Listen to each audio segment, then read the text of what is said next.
Back at you today. It's a little bit chilly here in Florida, so we are going to try out some of our heated devices. So this episode's going to be all about propane. Propane. It's time to start the game. And us troubleshooting it and trying to be as safe as possible with something that's just kind of inherently not safe. So here we go. Here we go.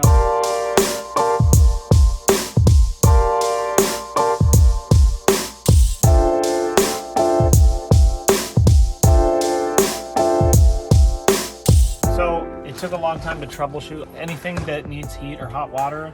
So that's the stove, the hot water heater. I guess that's about it. Oh, and the space heater. We got a space heater too, and none of those things worked. And it's all because of this thing. And I was looking through manuals and following every step exactly and all the troubleshooting steps and looking up advice online and everything. And it was all because of this thing, which is a low pressure valve. Like a lot of different propane tanks and propane appliances will have like a big LP symbol on them somewhere. And that means low pressure. And that means you have to have a low pressure propane valve, which is this thing right here with this big wide disc on there. And actually, if you hook this thing up to a propane appliance, and you turn it on, you can actually hear this thing like ticking and making little noises inside there. And if you have any kind of propane thing that has like a big LP symbol, it means that it probably won't work without this.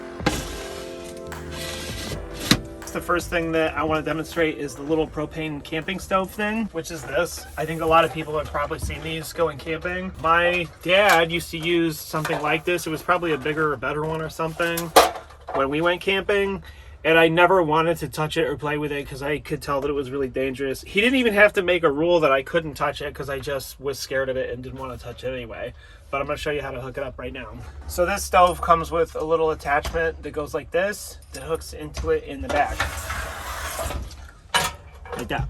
Now, this is the one appliance that doesn't really require a low pressure gas valve, unless this is a low pressure gas valve. I think it is a regulator. Okay, so this is an example of an appliance where I don't really need this, but... So what he's saying is we actually have to have 2 different propane hoses in use in the van. So the low pressure one will go to both the hot water heater and I believe the space heater. The stove comes with its own little attachment and regulator because it's actually not made to be attached to a big 20-pound propane tank. It's made to be attached to a 1-pound little like travel bottle. We're getting creative, but we're gonna have to have 2 hoses in the van regularly.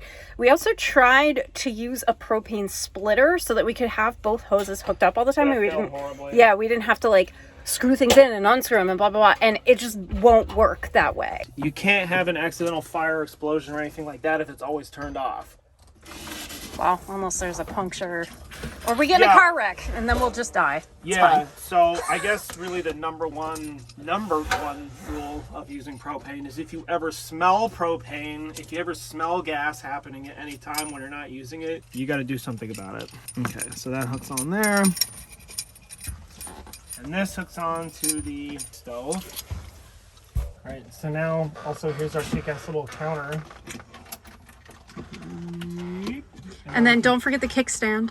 To turn on the propane, which is just one big knob at the top, lefty-loosey. Did you hear a little hiss? I did. So I barely am turning it on, but if I barely turn it on to the left, then I don't have as far to turn it if I gotta turn it off in an emergency or something. So, okay, now I'm gonna turn this on. It lets a little gas out of the burner. Moment of truth. Whew.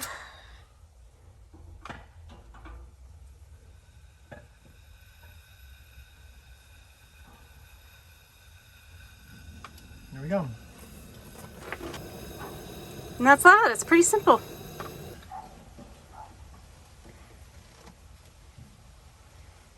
So now that I've turned off the propane tank, I'm gonna unscrew the hose that we're using so that I can attach that low pressure valve for the other stuff.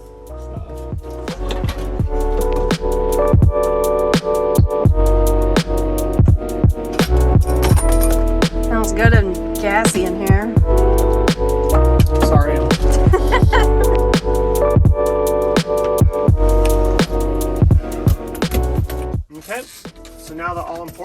pressure valve. Sticking that on there. This is an Olympian Wave3 heater. This is pretty much the Cadillac of propane powered space heaters for van life, as far as I can tell. It says catalytic safety heater. Catalytic refers to this big sort of pad that's in there. And unlike the stove where you just turn on the gas and then you light it, you have to kind of keep lighting this thing for a while because you have to wait for this pad to kind of start heating up before you can leave it alone and just let it be a heater. Another thing to note with this particular heater, it comes ready to be mounted. It is not supposed to sit directly on the floor without some legs, with which it does not come. So you have to buy them separately, and we have not done that yet. We think we're gonna mount it, but we're not 100% sure where yet. So that's why we're just testing it out right now like it is. As we're showing it to you, it's not supposed to actually be used that way. This is just a test. Okay, so it's all hooked up. Now I'm gonna turn on the propane. Because again, I never turn it on unless I'm like ready to use it. So for this stove, you have to push this knob in, that lets the gas out, and then you gotta push this to click on the ignition. Oh yeah. Did you see that? Yep. Whew, I don't know if you can see like the heat, but man, oh man, can we feel it? Yeah, it's hot. The thing that is really deceptive about this is when you crank up the heat too high, the flame goes away. The flame is only there for ignition, and once it's been correctly ignited, you crank up the heat and it no longer needs to be ignited, so there's no more flame. It's just a bunch of heat coming off. So yep, that's how it works. So now I'm going to turn it off, and I'm going to turn the propane tank off. And because all these metal pieces, all these metal parts are really hot now, I'm not going to touch them. I'm going to put them outside the van so that we don't actually touch them.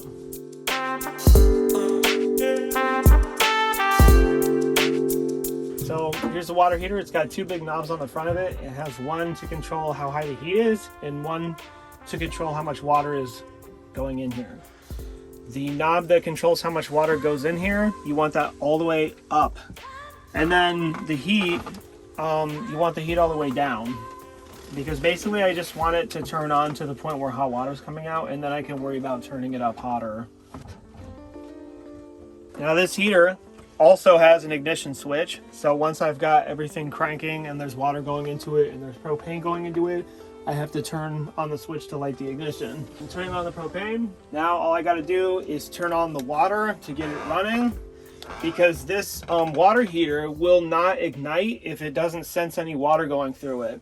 So that's what I'm gonna do. I'm gonna turn this on.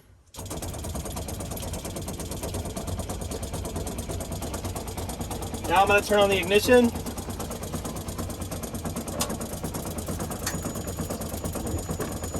It's lit. So there's gonna be hot water coming out of here now. Although I do have the heat all the way down, remember, so I'm gonna crank the heat up some more so we can feel it. Water's hot. Water's hot. Oh yeah, definitely warm. Feel the side of the sink. I'm seeing steam. All right, I'm turning off the water. I'm also gonna turn off the propane. Smart. Safety first. Smart.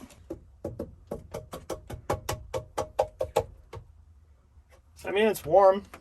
Is it hot? No, where if you rested your arm on it, it would burn you? No, it's like lukewarm.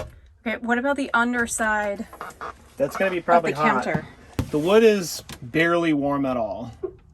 Okay. There is a fair amount of heat right there. Yeah. Because it's right over the vent of the hot water heater. So maybe we might need to move that, I'm not sure. I just don't want it to be a fire or burn risk. Yeah, so, I mean, the nice thing is the wood parts are not hot at all. Also, the basin of the sink has warmed up a little bit, but it's, I mean, it's fine to touch it. It's barely warm at all. Oh, yeah, it's not that bad. It's a little warm. Oh, wait, the bottom, though. Oh, the bottom's hot. That's what was creating the steam, is the water in the bottom evaporating from the bottom of the sink being hot. Okay, yeah, bottom of the sink's pretty hot. Well, but also, like, if you think about it, when you use really hot water in your sink basin will heat up anyways. Yeah. So, It's made to withstand heat, for sure. I mean, it's metal. And the nice thing is, too, is this part, yeah, it's hot. But this part up here where you'd be touching the faucets, the fixtures and everything, it's all fine to touch. I don't know. I guess my only concern is that the vent on the top of the hot water heater is so close to the bottom of this stuff that I'm just like, I don't know. It might be a little bit We might have to move it. Might have to move it. But it certainly works. The water heats right up. So we are going to unhook and refill the fresh, and we're also going to dump the gray for the first time. I mean, the gray water's not actually dirty because we didn't do anything with it, but... Well, it ran through the sink. I mean, it's not clean. Gray tank, that's the fresh tank. This is the water purifier. Undoing that, so now these things can slide around. Now this hose is full of water, so I don't want it to spray all over the place. So I'm gonna, like, kind of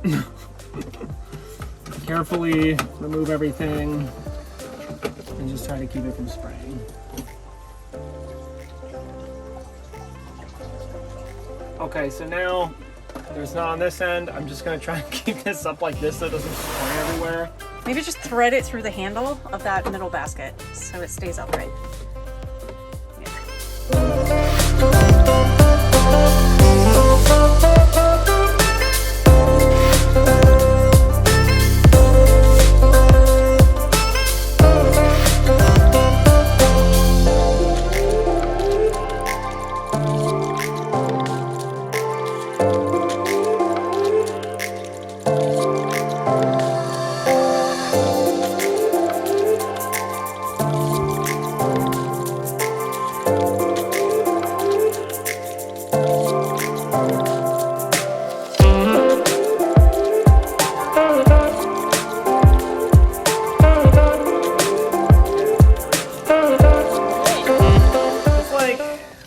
I'd say it's more than 50 pounds.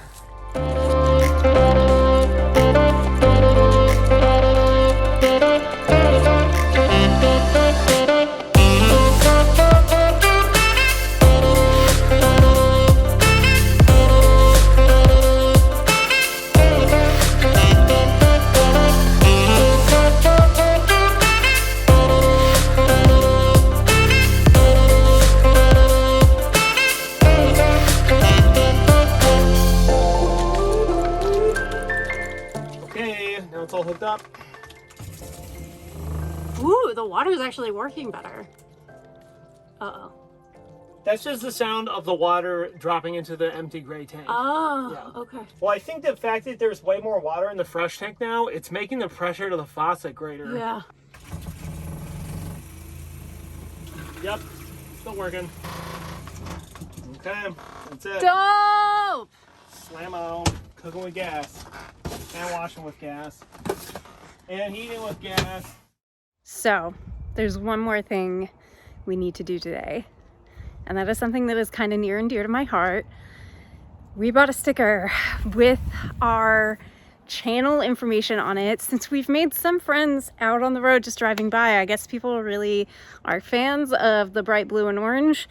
So I decided to take our logo, put it on a sticker, and see what happens. So we're gonna put that on one of the rear doors today and our window. We're not really sure where we're gonna put it. We have to test that out, but show them, baby. I'm really proud. This is one of the few times I get to see my work in print. Most of what I do is digital, so yeah. Yeah, I'm super stoked. Should we put it on the window? I kind of feel like maybe not. Should we put it right here? Is that too low? I don't know. I think it's probably okay if we align the top of the sticker with that ridge. With this ridge? No, the one below it. Yeah, because like that's more in line with like this emblem anyway, like the Dodge. So here? No. I think it needs to be there. Here? Yeah. Right there in the middle? Yeah. Soap and water. Boom. Okay, shall we? All right.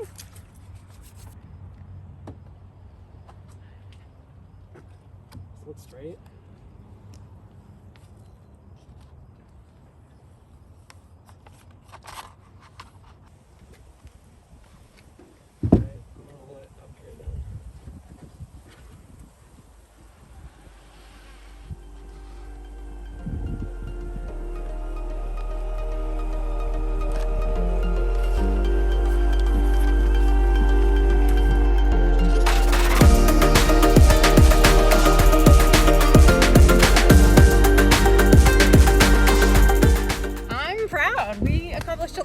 guys. If there are any other topics that you would like to see, things you'd like us to test out, any other ideas that you have or content that you think would be interesting, be sure to drop it in the comments below. Be sure to like, share, subscribe, do all of the things with the buttons YouTube gives you to show your love for us, Vanny DeVito and Van Life. And we'll catch you in the next one. Sponge. Ugh.